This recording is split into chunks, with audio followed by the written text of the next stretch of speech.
Number 7.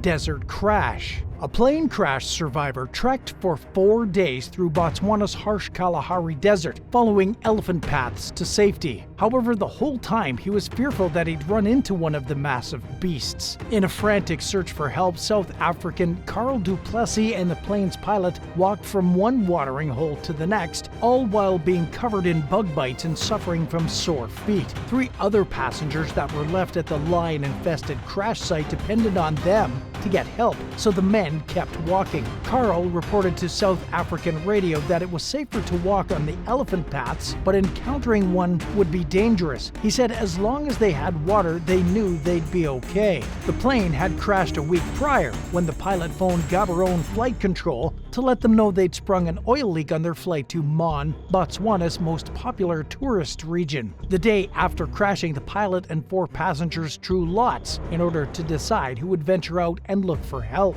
Carl and the pilot ultimately drew the short sticks, and so they started their journey. Thankfully, after 5 days, the men came upon a desert resort run by the Botswana Defense Force. Carl and the pilot, Costa Makarandatos, guided search planes to the crash site and rescued the remaining survivors. One of them said that they had no idea where Costa and Carl were or when they were coming back, and that they were waiting for 5 days to be rescued without any food or water. They suffered from back injuries, dehydration, and sunburns, which landed them in the hospital. However, after treatment, all of the men on the plane made full recoveries. According to a South African aircraft inspector, the Cessna 414 that crashed over Botswana was flying illegally. He claimed that the pilot had refused to sign a certificate that cleared the plane to fly. Corey Lombard from the South Africa Civil Aviation Authorities confirmed after the fact that the plane was not airworthy and it shouldn't have been flying in the first place. Number 6.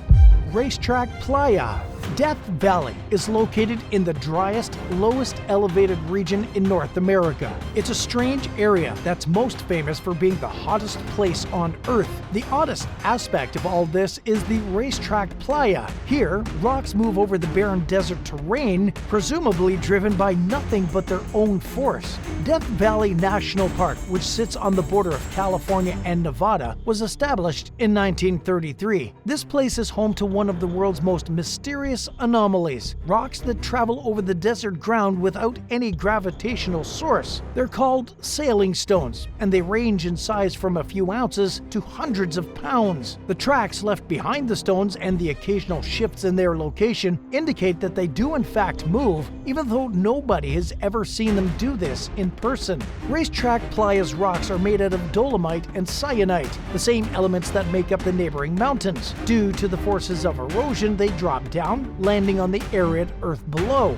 The rocks travel horizontally as they reach the flat surface of the playa, leaving immaculate tracks behind them to document their journey. Many of the larger stones have left tracks up to 1,500 feet, indicating that they've traveled quite a distance from their original location. Rocks with a rough bottom tend to leave straight trails, whereas rocks with a smooth bottom tend to wander. Since the early 1900s, the sailing stones have been watched and investigated, and numerous ideas have been proposed to explain their unusual behavior. Time-lapse photography was used by scientists captured the movement of the stones for the first time in 2014. The findings strongly imply that the sailing stones are the product of a precise balance of ice, water, and wind. Rain created a tiny pond in the winter of 2014 which froze overnight but quickly melted the next day. This resulted in the creation of a giant sheet of ice that was reduced to a few millimeters thick by the time noon arrived. The wind eventually broke up the sheet and the fragments piled behind the stones, causing them to be pushed forward slowly over time.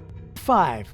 1.8 billion trees. A recent study using AI and the detailed satellite imagery has detected over 1.8 billion trees and shrubs in the West African Sahara Desert. They were located in the Sahel, the largest subhumid section of the desert, covering 501,933 square miles. Martin Brandt, a geosciences and natural resource management professor who led the study, said that it was a very surprising discovery because the majority of people assume that trees don't exist in the desert. He explained that this revelation wouldn't have been possible without the help from today's newest technology. He even believes this amazing find truly marks the beginning of a new scientific era. According to Brandt, it's essential to gain greater knowledge about trees in dryland areas for a number of reasons. For starters, these trees represent an unknown component of the global carbon budget. It's rare to find trees that aren't in the average wooded areas, and little study has been done on those that have been located elsewhere. As a result, scientists have very little information on their carbon stocks. These areas are typically large and unknown blank spots on the map, and they haven't been identified in the global carbon cycle. The new study also helps to better understand the significance of trees for biodiversity, ecosystems, and the occupants of these regions. This enhanced knowledge can also help create programs that support agroforestry,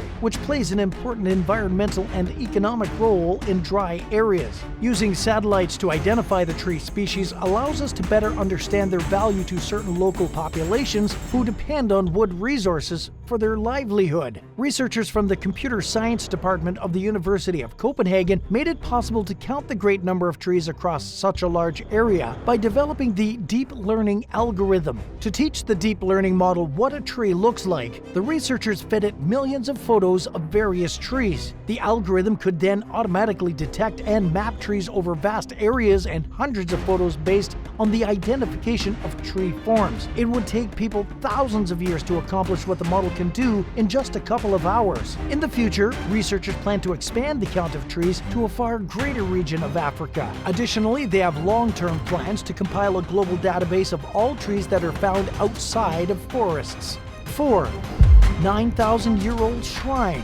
An exceptionally well-preserved Neolithic religious complex, thought to be about 9,000 years old, was discovered by archaeologists working in the Jordanian desert in February of 2022. The shrine has two sizable standing stones that are engraved with anthropomorphic figures, and there's also an altar and a hearth. It's situated in the eastern Al Jafar Basin in the Kashabia Mountains. Around 150 marine fossils, as well as a small-scale replica of a desert kite, a trap used to capture and kill wild gazelles, were also discovered by the crew.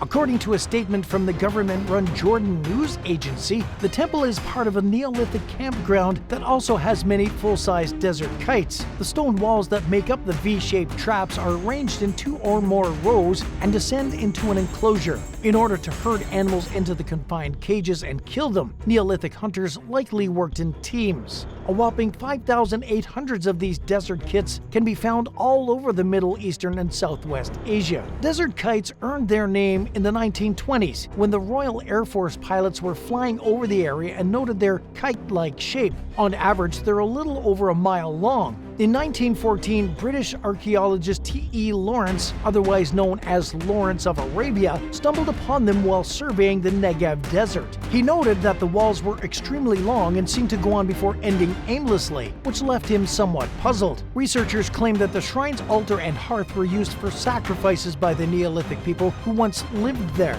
The researchers reported that the ritual performance and sacral symbolism were likely used to call upon supernatural forces in order to have successful hunts and an abundance of animals to catch. It provides a completely fresh perspective on the creative expression and spiritual culture of the formerly undiscovered Neolithic tribes. The individuals who constructed the shrine and desert kites likely saw the traps as the focal point of their culture, economic, and perhaps symbolic existence in these outlying areas. They were specialized hunters and lived in round, partially underground homes. Farming and herding were the main methods of livelihood for those living in the Fertile Crescent, which was nearby. It dates back to 7000 BCE, which makes it older than Stonehenge by nearly 4,000 years. However, a religious site in southeastern Turkey is much older than that. Göbekli Tepe, created between 9500 and 8000 BC, is the oldest known religious site at roughly 11,000 years old. Would you rather visit Egypt or Antarctica? Let us know in the comments below, and don't forget to subscribe. 3. Secret Tunnel. Archaeologists recently discovered a tomb dedicated to Osiris, one of ancient Egypt's most important gods, buried underneath the Egyptian temple Taposiris Magna. Osiris was the god of death, the underworld, and the afterlife. Kathleen Martinez, an archaeologist at the University of Santo Domingo, discovered the 6.5-foot tall, 4,300-foot-long tunnel at the temple, which is located west of Alexandria. She also found 2 Ptolemaic-era alabaster statues, as as well as various ceramic jars and pots. The Egyptian Ministry of Tourism and Antiquities announced the discovery in November of 2022, describing the tunnel as a geometric miracle. A portion of the tunnel is underwater, possibly as a result of multiple earthquakes that devastated the region between 320 and 1303 CE. Archaeologists believe the temple collapsed due to the natural disasters. They discovered a range of additional items at the site during previous digs, including coins with the names and pictures of Cleopatra VII and Alexander the Great. They've also discovered sculptures, Isis statues, a mummy with a gold tongue, and even a cemetery packed with Greco-Roman style mummies. Cleopatra, who ruled Ptolemaic Egypt between 51 and 30 BCE, ended her own life with her lover, Roman general Mark Antony, in 30 BCE. Historians think the ancient couple is buried together, although they're unsure of the exact location. Martinez has been convinced for years that the Taposiris Magna Temple is where Cleopatra is buried. She began digging as soon as the Egyptian government granted her permission. In the past 15 years, she's made multiple significant discoveries, the tunnel being the most recent, but Cleopatra's final resting place has yet to be found. 2.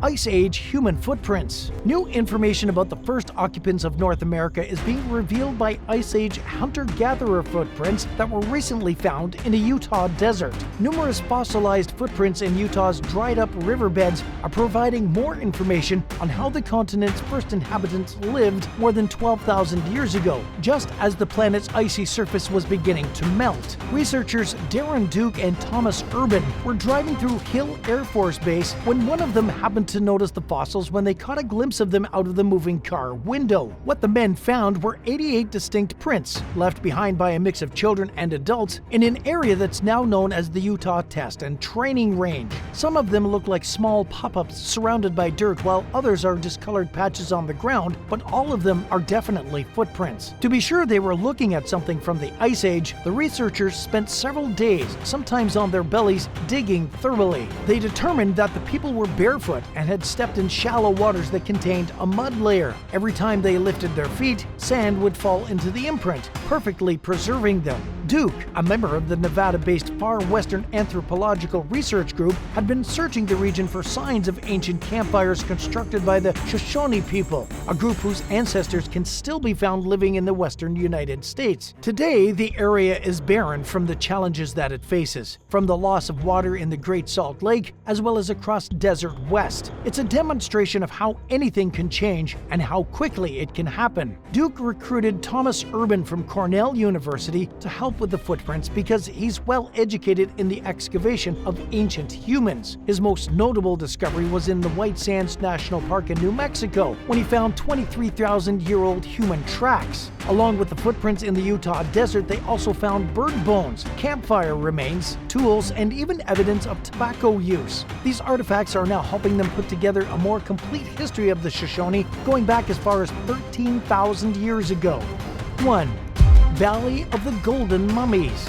The Buhaira Oasis, which lies in Egypt's western desert, was a significant agricultural hub in antiquity and is now the location of various historic structures, including a Greek temple attributed to Alexander the Great. On the grounds of the temple in 1996, a guard for antiquities was riding his donkey. A hole in the ground caused the donkey to lose balance, and his leg stumbled into the hole. This revealed a hole in the floor of the desert and the edge of a tomb. This prompted the guard, Dr. Zawi to lead his team of archaeologists to begin excavations on what would soon become known as the Valley of the Golden Mummies. Several hundred mummies from Egypt's Greco-Roman era were found during the first few excursions, along with a vast array of artifacts. The variety of the mummies' ornamentations implies that the location served as the final resting place for members of all social classes, including rich merchants, middle-class people, and lower-class locals. According to archaeologists, there might be as many as 10,000 more mummies buried beneath the sand. Which of these places in the desert interested you the most? Let us know what you think in the comments below. If you enjoyed today's video, be sure to subscribe to the channel. Thanks so much for watching, and we'll see you next time. Bye for now.